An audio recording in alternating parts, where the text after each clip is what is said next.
As alianças vão surgir quando é inevitável se aliar comigo. Então, quando me tornar inevitável, eles vão conversar e eu vou montar as alianças de acordo com o que precisa ser feito, que é... Renan, minha pergunta é sobre as suas alianças políticas e articulações políticas, porque a gente sabe que na política não é só, né, o político de opinião é muito importante, mas também como é que estão as suas alianças políticas nas diferentes regiões do Brasil, né? Aqui você tem um público focado mais aqui no Sudeste. Como é que você está fazendo alianças com outras lideranças do... E também aproveito para perguntar a questão da desistência do deputado Kim Kataguiri, né, pré-candidato então a manter o seu posto de deputado federal. O que foi o principal motivo dessa desistência? Foi de fato para ele assumir um super ministério com você, se dedicar à sua campanha, ou foi a impossibilidade de conseguir vencer o favoritismo de Tarcísio? Olha,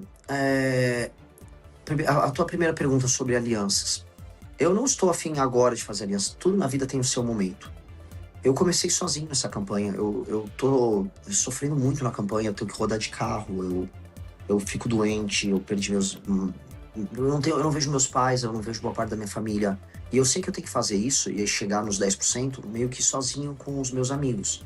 E com o meu time. Eu tenho que me provar sozinho agora. E ninguém vai me ajudar. Ninguém vai ser aliado meu nessa história.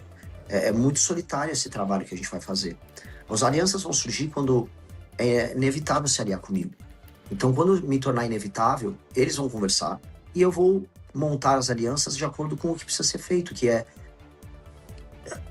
o compromisso nosso de mudar o Brasil, a agenda nossa. Olha, se você quer ser meu aliado, você vai assinar um documento público com o seu partido, avisando que você vai defender a destruição total do crime organizado, que não você vai se comprometer a entrar no nosso plano de desfavelização para acabar com as favelas brasileiras em no máximo 10 anos, que você vai se comprometer publicamente com toda a sua bancada em atuar no combate irrestrito à corrupção.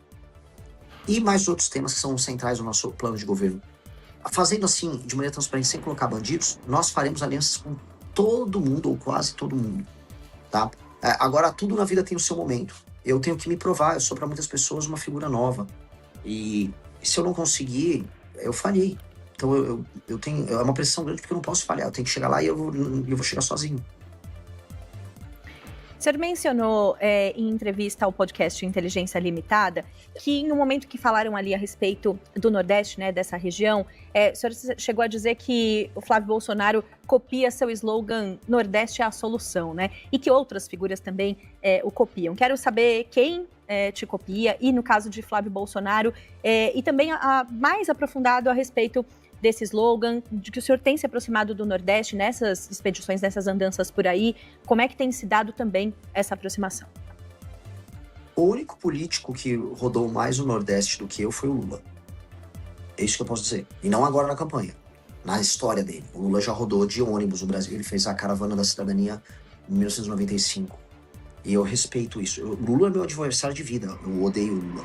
Mas eu tenho que entender o que os meus adversários fazem para eu poder fazer melhor do que eles.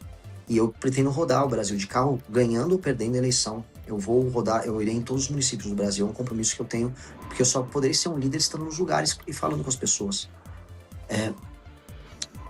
O Nordeste é a solução para os problemas brasileiros, porque desenvolver economicamente o Nordeste é resolver problemas históricos de lá, mas problemas políticos de cá. Estou aqui em São Paulo. A pior classe política que tem no Brasil é a do Nordeste. A do Norte também é muito ruim. Não que o resto seja muito bom, tá? O Rio de Janeiro é um lixo e tal. Mas, no geral, quando eu faço uma média, nada é pior do que um político do Nordeste. Eles vivem da pobreza das pessoas. Eles precisam das pessoas pobres para continuarem sobrevivendo. É uma gente maldita, amaldiçoada. E se eu faço desenvolvimento econômico de lá, as pessoas param de votar no político que dá coisa para elas. Por isso que eu falei, o Nordeste é a solução dos problemas brasileiros. Ou seja, um raciocínio complexo, histórico, com leitura e com proposta. O Flávio, como ele copia tudo, e eu falava, eu já usei o slogan do Nordeste é a solução muitas vezes. Aí o Flávio vai fazer um evento no Nordeste, aí bota uma camiseta do Nordeste é a solução, porque o Nordeste é a solução pros votos dele pra ele ganhar a eleição. Esse cara é um idiota completo. Aí quando eu falava em direito penal do inimigo, eu tinha um slogan que é o prendeu, matou. Aí o Flávio foi lá com o marqueteiro, eu preciso fazer isso igual, o que eu faço? Aí o marqueteiro, faz prendeu, neutralizou. O que eu faço com um cara desses, né? É uma imitação mal feita do que eu falo. A imitação chegou num ponto que eu fui o primeiro pessoa a trazer para o Brasil a discussão sobre trazer IA e Machine Learning para o SUS. Nós temos uma proposta enorme, você tem que estudar o que o Google fez em algumas nações, o que a China está fazendo, o que o NHS está fazendo lá na Inglaterra, que é o SUS deles. Aí o Flávio vai lá, eu vou colocar a inteligência artificial no SUS. Hã? Como? Qual é a instância que ela vai ser utilizada? Vai ser machine learning puro e simples ou vai ter uma IA trabalhando para isso? Você vai ter... um sistema de prontuário único? Porque ele fala isso e ele não sabe que a IA só vai funcionar com prontuário único. Ele não fala de prontuário único. Então, ele copia o slogan, mas ele não copia a proposta porque ele não estuda. Porque o Flávio, assim como os membros da família dele, ele tem déficit cognitivo. Tô sendo elegante, isso quer dizer que ele é burro. Então, ele só fala as coisas mais simples e vai jogando pra frente. E isso me irrita muito. Isso é uma droga, porque você tenta ser verdadeiro, de verdade. Assim, eu sou uma pessoa verdadeira. Eu posso tá perdendo voto com o que eu tô falando aqui. Mas eu prefiro falar a verdade o tempo todo. E eu não consigo me faz muito mal lidar com pessoas que são falsas o tempo todo. A falsidade faz mal, a falsidade me machuca. Eu não gosto de ver isso. E ele me imita do jeito falso e burro. Falou, pô, quer ser burro, mas seja burro original, seja burro do seu jeito. Não estraga quem tá fazendo certo. Renan, como é que você avalia no contexto? Você mencionou que teve com diversos embaixadores e representantes de delegações internacionais, né, recente. Como é que você avalia o destaque da política internacional e do olhar que o brasileiro está começando a ter em relação a alguns pontos, como, por exemplo, a questão do tarifaço impactando a nossa economia, a questão da nomenclatura das facções para organizações terroristas e da própria interferência do Trump aqui nas eleições brasileiras? Como é que você avalia esse posicionamento da política internacional na nossa política doméstica e se você é favorável ou não à nomenclatura das facções para serem organizações terroristas que o governo dos Estados Unidos adiantou o Brasil a fazer? Quer dizer, se adiantou em relação ao Brasil? Eu trato isso tudo como sinal de fraqueza do Brasil. Um sinal triste de muita, muita fraqueza. Os Estados Unidos, eles estão agora no fim da hegemonia global única como superpotência. Agora você tem duas superpotências, que é os Estados Unidos e China. E essas duas superpotências, elas vão começar a buscar arcos de aliança no mundo. Os Estados Unidos precisam de todo o continente americano, lá da Groenlândia, lá no norte, até a Patagônia, lá no sul, como uma reserva estratégica. E a gente está aqui no meio. E os Estados Unidos estão usando não só as tarifas, mas a força geopolítica deles para enquadrar a América Latina inteira, para espalhar, para retirar a influência chinesa. Então a China tinha influência na Argentina, os Estados Unidos, com seu aliado Milei, tirou a influência chinesa na Argentina.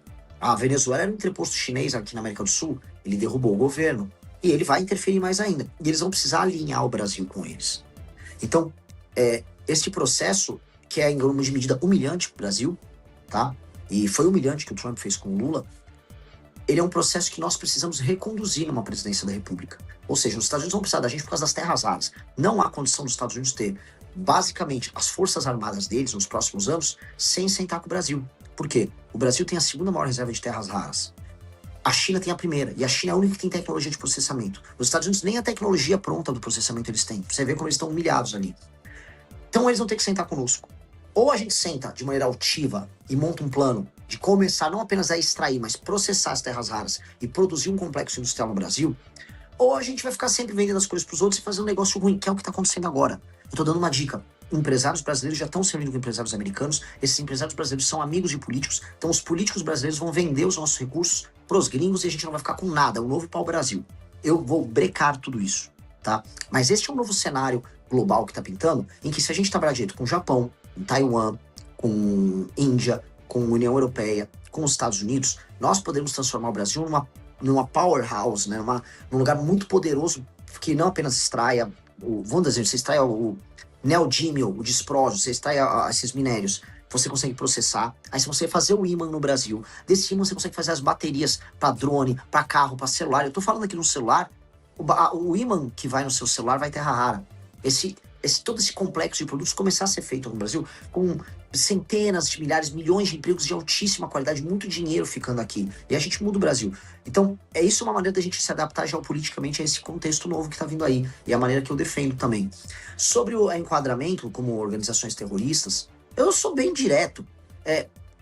Eu fui o primeiro a trazer no debate público o enquadramento como aquilo que chama de direito penal do inimigo, que é tratar como um ente diferente, anômalo, a facção. Chamar de terrorista é só um nome. Ah, ele é terrorista. E eu acho que, assim, o Brasil não tem que ficar esperando os Estados Unidos fazer nada. Eu acho humilhante se os Estados Unidos tiverem que agir aqui no Brasil. Não aceitarei como presidente. Eu aceitaria, assim, acordo logístico, acordo de troca de tecnologia, compra de equipamentos americanos especiais para fazer operações, porque eu quero pegar as favelas brasileiras, eu quero destruir todas as lideranças do crime organizado da maneira mais indolor possível. Se eu puder, o chefe, o DOCA, vai dar nome aqui, DOCA, o urso, traficante aí do Comando Vermelho.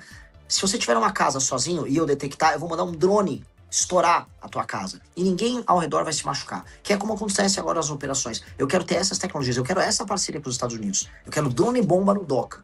Entendeu? Então, de resto, não há salvador. Ninguém liga para cuidar da gente. Se a gente não cuidar de nós próprios, os outros só vão extrair da gente o que eles querem. Seja a China, seja os Estados Unidos. Que é do nosso comentarista político, Rafael Cortez, ele que tinha colocado aqui para a gente reproduzir para o senhor, que é a seguinte, colocando aí um cenário, né, em que o senhor chegue aí à presidência da República, dá para fazer reformas liberalizantes na economia sem se juntar à política tradicional? Quer dizer, esses acordos que eventualmente precisam ser feitos no fazer político quando já se está no poder, como é que é isso para o senhor? Veja, o Brasil é um país complicado. Eu vou ganhar as eleições, mas muitos brasileiros vão votar em muitos políticos ladrões. Então, o brasileiro vai, de maneira consciente até a urna, vai apertar o número de um político ladrão e vai eleger um político ladrão. É certeza que isso vai acontecer. Então, falando assim, centenas de deputados corruptos que vão estar lá em Brasília só para fazer jogo sujo serão eleitos pelas pessoas. As pessoas reclamam e votam. O brasileiro é doido. Ele não pode ver um ladrão que o brasileiro sai votando. Isso é a realidade. Então eu vou ter que lidar com essa realidade. Não quero lidar, mas eu vou ter que lidar. O que eu vou fazer? Do outro lado, eu ganhar a eleição significa que o mesmo brasileiro que também votou no ladrão está querendo uma pessoa que não seja um bandido, que seja claramente fora do jogo e que estabeleça novas regras de funcionamento da política. O que eu vou impor são as regras para uma aliança para passar as nossas reformas. Regras muito claras de participação no governo, e essas serão públicas, tá? O que eu vou fazer é quase como se fosse um edital para participar do meu governo. Vou avisar, partidos que quiserem conversar comigo, aqui tá a pauta. Eu ganhei a eleição para presidente com essa pauta. Soltem uma ata oficial aí pelo seu partido, uma resolução. Com essa ata vocês aderem. E aí podemos, como pessoas absolutamente probas, compor governo e montar uma maioria na Câmara dos Deputados, uma maioria no Senado, para podermos trabalhar. Este vai ser o critério. E eu vou conversar com todos. No início eu vou precisar passar uma PEC fiscal, muito bem levantada pelo comentarista, que é uma PEC fiscal que é agressiva, e que vai resolver a questão brasileira das contas públicas que estão estourando, que vai permitir que depois eu baixe imposto, que o juro fique mais baixo, que invistam no Brasil, que o emprego aumente. Eu preciso fazer isso já. E eu vou precisar fazer isso com critério.